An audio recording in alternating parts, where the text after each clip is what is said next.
Balsamic chicken stir fry. Family meal. I bet you ask yourself that question many a time. What should I do tonight?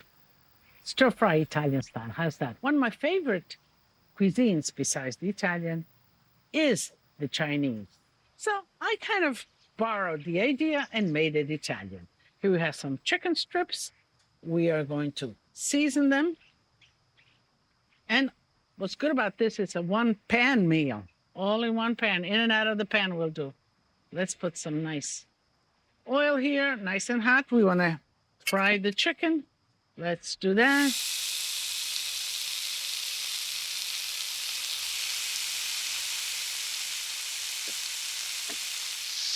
So we want the chicken to caramelize quick, high temperature, sear it, and then we'll cook everything else, and we'll add the chicken at the end. So what is the sauce? Well, I use a little bit of chicken stock,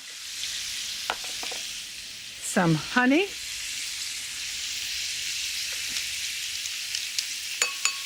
balsamic vinegar. Yeah, okay, let me. And some cornstarch. So it depends on how thick you like the sauce, on how much cornstarch you put, but it's best if you mix it first in the sauce just like that and let it dissolve.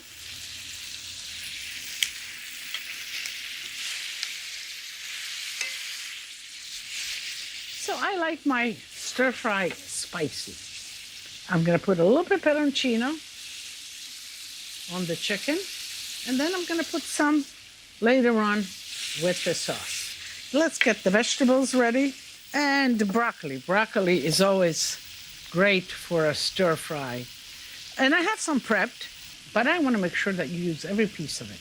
And to the stem, I look at it, what's hard, what's soft, and then I peel what's hard.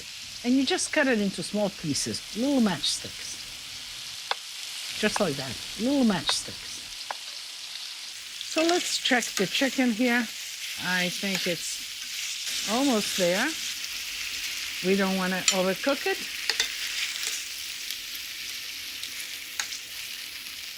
So let's put in the vegetables. Mushrooms, the peppers, the broccoli, and I'm going to season that with salt. And again, a little peperoncino. Give that a stir. And I am going to cover it. Let me just clean up, and then we'll finish the dish. That's quick. Not even half an hour. Benvenuti in my little library. And here is where you and I share information. And it is my pleasure. So here I have from Richard. Are there any recipes that have been passed down through the generations in your family? Absolutely. For example, the guazzetto, which is the long cooking process of different meats. Polenta. Polenta is made a certain way and you gotta cook it. Bean soup. In our region, instead of the pasta, we add sauerkraut. And so getting into my little world of my family and my region, it's the source of many of my recipes. And that continues to be. So keep that tradition going and keep on cooking. Love your questions and keep on writing. So I'm going to cut the scallions, and the white part I'm going to put in first because I want it to cook. Okay. Just like that. And I'm going to use the green part, but that I use almost like parsley for decoration at the end. And I kind of like the freshness that green scallion like this brings to a dish. Okay. This looks like it's at the perfect timing. So now we can add the chicken right in. And I'll add the chicken with all its juices, just like that. And I will add the sauce.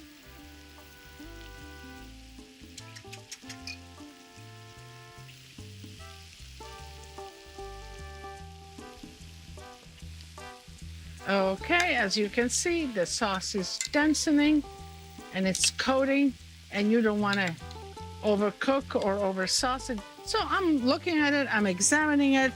Do I want some more balsamic? Do I like the color? Do I like the intensity? I like it as it is, the recipe as it is, but you certainly could add a little bit of more of balsamic if you want. And I'm gonna shut the heat off, cover it, keep it warm. I'm gonna get the rice, and it's time to eat. So let's go on. Janice wants to know, what is the biggest mistake that I made in the kitchen and that I've learned from the most? Salt is the biggest one. Everybody kind of gets into that mistake, adding too much salt or not adding salt. An easy way to control salt is, if you have a recipe, you take the salt and you put it in a little bowl and you put it right next to when you're cooking. That's the amount suggested by the recipe.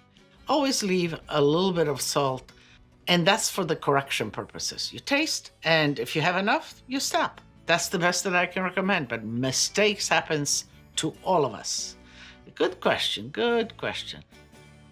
Here we are, family style, the stir fry and a big bowl of rice, just plain cooked, and we're all ready. And let them help themselves. So I'll serve one for you. But you put it on the table with a spoon and some rice, and this is it. You got your meal. Now, Lydia, how about a little bit Lydia? Absolutely, just like that. And Lydia likes a little bit of rice with hers right away. Just like that. Let me taste. Delicious, good, spicy. You know what's different about this one? The acidity and the complexity of the balsamic vinegar. It's really Italian stir fry. Make it for your family. They'll love it.